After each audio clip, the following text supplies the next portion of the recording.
इन 10 संकेतों से जाने कहीं आपका भी तो नहीं हुआ है दोबारा जन्म। नमस्कार दोस्तों, तो स्वागत है हमारे फिर से YouTube चैनल में। तो दोस्तों, जानकारी के लिए आपको बता दें कि ऐसे 10 दिन से जान सकते हैं कि आपका भी पुनर्जन्म हुआ तो नहीं। लेकिन उससे पहले दोस्तों, हम आपसे हाथ जोड़कर निवेदन करते हैं कि अगर आप मेरे चैनल को लाइक, सब्सक्राइब और कमेंट में जय जय शिव नहीं लिखे हैं तो कृपया जल्द से जल्द लिखें, क्योंकि दोस्तों भगवान शिव के बिना इस संसार में कभी कुछ नहीं हो सकता। एक पत्ता तक तो हिल ही नहीं सकता, तो हम मनुष्य क्या क्या औकात है।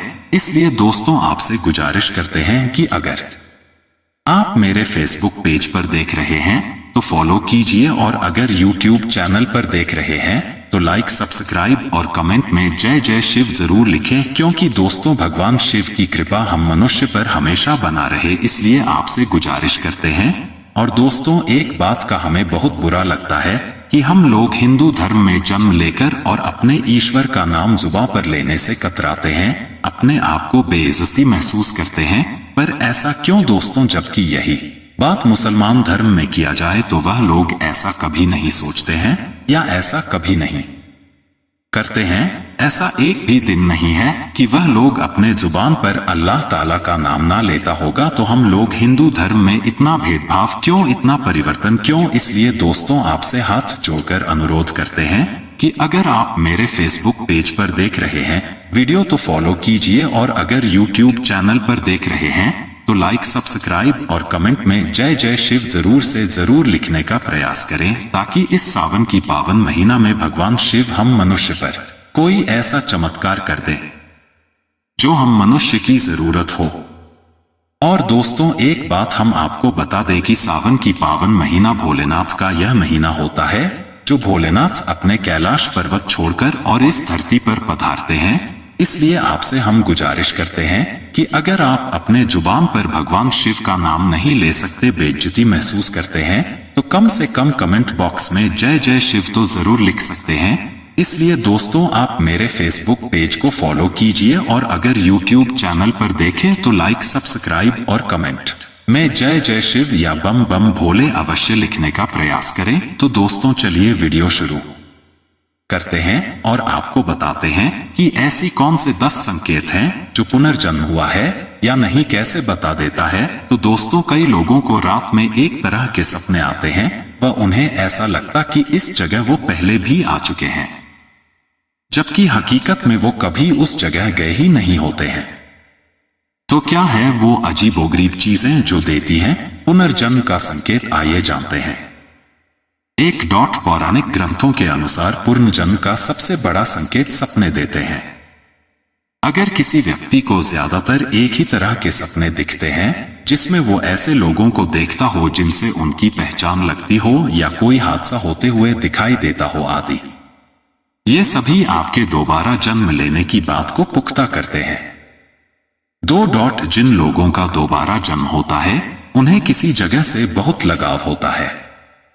हैरानी की बात तो यह है कि उन्हें उस जगह के बारे में वो सब पता रहता है, जबकि वो कभी उस जगह गए नहीं होते हैं। 3. जिन लोगों का पुनर्जन्म होता है उन्हें कई बार अपने पुराने रिश्तों की भी याद सताती है। उन्हें अपनी माँ, बहन, भाई, बीवी आदि की छवि दिखने लगती है। उन्हें उनके साथ बिताए हुए लम्हे ध्यान आते हैं। 4. 2 बार जन्म लेने वाले लोगों को अक्सर पुरानी बातें याद रहती हैं। उन्हें भविष्य में होने वाली घटना का भी पहले से ही आभास हो जाता है। साथ ही उन्हें पिछली घटित हुई घटना का भी एहसास होता है। 5. पुनर्जन्म का एक अन्य अहम संकेत है कि ऐसे व्यक्तियों की आदतें काफी अलग होती हैं। उनका स्वभाव और हरकतें एक दूसरे के विपरीत होती हैं। उनके स्वभाव में पिछले जन्म की आदतों की काफी छाप होती है। 6. पुनर्जन्म लेने वाले व्यक्ति अपने पिछली अंतर आत्मा से भी जुड़े होते हैं। इसी कारण वे किसी वस्तु, मनुष्य एवं अन्य किसी चीज से ज्यादा लगाव रखते हैं। वो अपने वर्तमान और भूतकाल की बातों को लेकर उलझे हुए होते हैं। 7. 2 बार जन्म लेने वाले लोगों की एक और खासियत होती है कि उन्हें पिछला ज्ञान भी विरासत में मिलता है। वे भले ही वर्तमान स्थिति में किसी कार्य को करने में सक्षम न हो, उन्हें वो काम नहीं आता, तब भी वो वह काम आसानी से कर लेते हैं, क्योंकि ऐसे लोगों को अपने पिछले जन्म में मिला ज्ञान याद रहता है। 8. पुनर्जन्म लेने वाले लोगों का सिक्स्थ सेंस भी काफी तेज होता है, तभी वे किसी भी घटना के होने से पहले ही उसका एहसास कर लेते हैं। उन्हें अच्छे और बुरे दोनों ही घटनाओं का पूर्वाभास होता है। हैरानी की बात यह है कि उनका ये आभास सच साबित होता है। 9. पुनर्जन्म लेने वाले लोगों का मन अक्सर अशांत रहता है। ऐसे व्यक्तियों के दिमाग में एक समय में कई बातें चलती रहती हैं। वे भूत, भविष्य और वर्तमान तीनों काल में विचरण करते रहते हैं। इसलिए ऐसे लोग हमेशा टेंशन में रहते हैं। 10. ऐसे लोग बेहद संवेदनशील भी होते हैं, इसलिए वे जल्द ही हालात के विपरीत चीजों से डर जाते हैं। उन्हें हमेशा किसी अनहोनी का डर लगा रहता है। ऐसे लोग खुद के मन पर पूरी तरह से काबू नहीं कर पाते। उन्हें घबराहट महसूस होने लगती है। मनुष्य की मृत्यु के 13 दिन बाद उसके अगले जन्म के बारे में जानकारियां मिल सकती हैं, जैसे कि उसका अगला जन्म कब और कहां होगा। इसके लिए आपको उस मनुष्य की पुण्य चक्र को बनवाना होगा। इसे आप उस मनुष्य की मृत्यु के समय बनवा सकते हैं। उसे भी कुंडली ही कहा जाता है और उसी का नाम पुण्य चक्र है। जातक पारिजात में मृत्युप्रांत गति के बारे में भी बताया गया है। उसके अनुसार अगर मनुष्य के मरण काम में लग्न में सूर्य या मंगल हो तो उसकी गति मृत्युलोक में होगी। यदि लग्न में मरण काल में लग्न में गुरु हो तो जातक की गति देवलोक में होती है। लग्न में अगर चंद्रमा या शुक्र है तो उसकी गति पितृलोक में होगी, और यदि लग्न में बुध या शनि हो तो नरक लोक में जाता है।